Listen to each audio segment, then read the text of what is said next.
Mengurai konstruksi jenis-jenis kata majemuk dalam bahasa Indonesia. Menjelajahi ragam bentuk penggabungan. Setelah membahas hakikat dan ciri-ciri kata majemuk, kini kita tiba pada eksplorasi yang lebih sistematis. Bagaimana kata majemuk diklasifikasikan? Pada bagian ini, jenis kata majemuk ini akan memetakan berbagai pola penggabungan yang menghasilkan unit leksikal baru tersebut. Pengelompokan ini penting karena tidak semua kata majemuk dibentuk dengan cara yang sama. Dengan memahami jenis-jenisnya, kita dapat melihat pola produktivitas, hubungan gramatikal antar unsur, dan logika di balik pembentukan kosakata seperti obat nyamuk, tahan banting, mendayung udara. Artikel ini akan mengelompokkan kata majemuk berdasarkan 3 perspektif utama: kategori gramatikal hasil, hubungan semantis antar konstituen, dan keterikatannya dengan afiksasi. Poin pertama, klasifikasi berdasarkan kategori kata hasil. Klasifikasi paling langsung adalah melihat kelas kata pada speech. Apa yang dihasilkan dari proses pemajemukan? Ini menentukan fungsi kata majemuk tersebut dalam kalimat. Nomina majemuk, kata benda majemuk. Jenis ini paling produktif dan banyak dijumpai. Fungsinya untuk menamai benda, konsep, atau entitas baru. Contoh, benda konkret, rumah sakit, meja tulis, kapal terbang, orang hutan. Konsep abstrak, kebiasaan hidup, buah pikiran, bumi putra, hak asasi, pekerjaan atau peran, tukang cukur, ibu kota, anak buah, tukang kayu, dan lain sebagainya. Polanya seringkali pola noun, nomina tambah nomina, atau noun tambah noun. Kapal terbang, noun tambah adjektiva. Orang tua, verba tambah noun, alat hitung. Verba majemuk, kata kerja majemuk, menyatakan satu tindakan atau proses yang telah terspesialisasi maknanya. Contoh, tanda tangan, melakukan aktivitas memberi tanda tangan. Campur tangan, ikut serta atau intervensi. Angkat kaki, pergi, meninggalkan. Cuci mata, jalan-jalan untuk melihat. Lihat, cuci mulut. Pola umum, verba tambah nomina, angkat kaki misalnya. Verba tambah verba, lihat-lihat atau rendah hati, rendah diri. Adjektiva majemuk, kata sifat majemuk, berfungsi untuk memberikan sifat atau kualitas yang kompleks. Contoh, buta huruf, tidak dapat membaca. Ringan tangan, suka menolong. Keras kepala, tidak mau mendengar nasihat. Merah padam, merah sekali.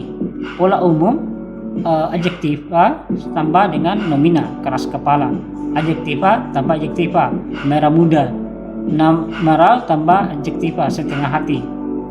Nameralia majemuk, kata bilangan majemuk, terutama untuk menyatakan bilangan yang kompleks. Contoh, 30, 200, 1000, 900, 1/2. Jenis ini sangat teratur dan komposisional, namun tetap dianggap majemuk karena membentuk satu kesatuan konsep bilangan utuh. Klasifikasi berdasarkan hubungan semantis antar unsur, struktur internal. Ini adalah klasifikasi yang paling analitis dan menarik secara linguistik. Ia melihat relasi makna dan gramatikal apa yang menghubungkan unsur pertama, modifier, dan unsur kedua, head, dalam kata majemuk. Seringkali unsur kedua menjadi inti head yang ditentukan oleh unsur pertama. Modifikasi atau endocentris. Unsur kedua adalah inti, head, dan unsur pertama adalah modifikasi atau membatasinya. Sebagian besar kata majemuk bahasa Indonesia masuk tipe ini. Subjenis hubungan pemilikan atau kepunyaan. Baju besi, baju yang terbuat dari besi. Kantor pos, kantor untuk urusan pos.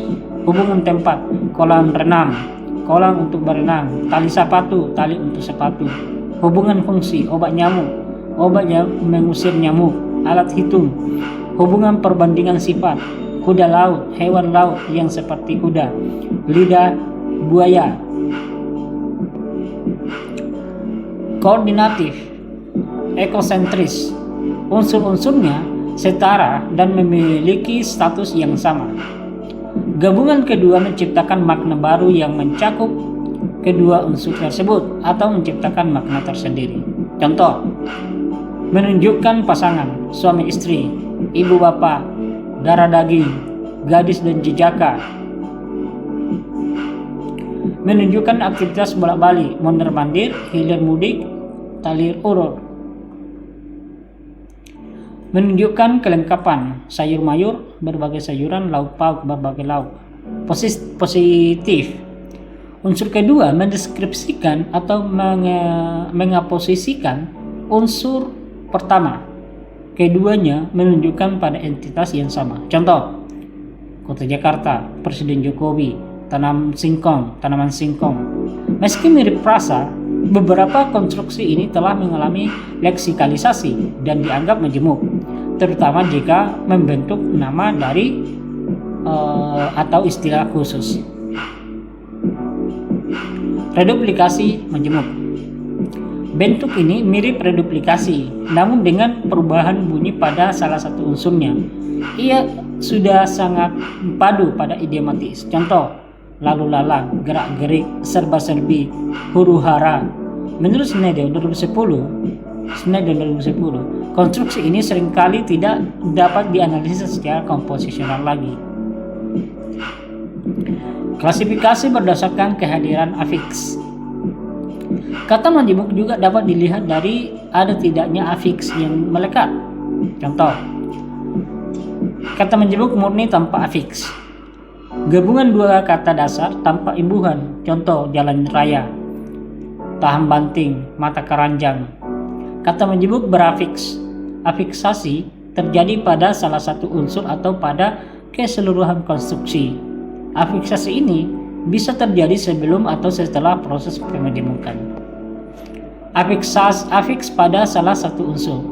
Pertandaan alam, pertanda alam. Pertanda. Afiks pada seluruh konstruksi paling khas. Bertangan ringan,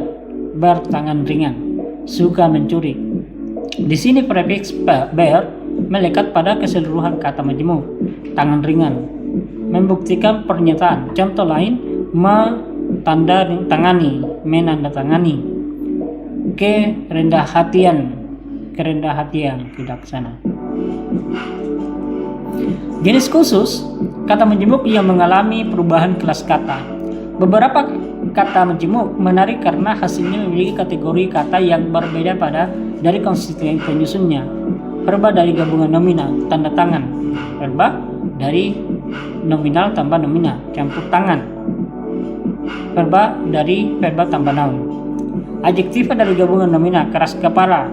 Adjektiva dari adjektiva tambah adjektiva, nominal. Fenomena ini menunjukkan bahwa pemajemukan seperti afiksasi adalah proses derivasional yang dapat mengubah kategori kata. Tantangan dan batas-batas yang cair. Pengelompokan ini tidak selalu mutlak. Satu kata majemuk bisa dilihat dari berbagai sudut. Matahari dari segi hasil, nominal majemuk dari segi hubungan, modifikasi mata dan hari. Tetapi telah sangat leksikalisasi. Tahan banting dari segi hasil, bisa adjektiva kuat atau verba dapat menahan bantingan. Dari segi hubungan bisa dilihat dari modifikasi dan koordinasi.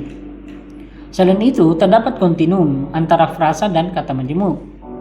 Sebuah konstruksi seperti jalan cepat mungkin masih berupa frasa dalam konteks olahraga, lomba jalan cepat, tetapi Melalui pendekatan kata majemuk, ketika digabungkan secara lebih idiomatis, produktivitas setiap jenis juga berbeda.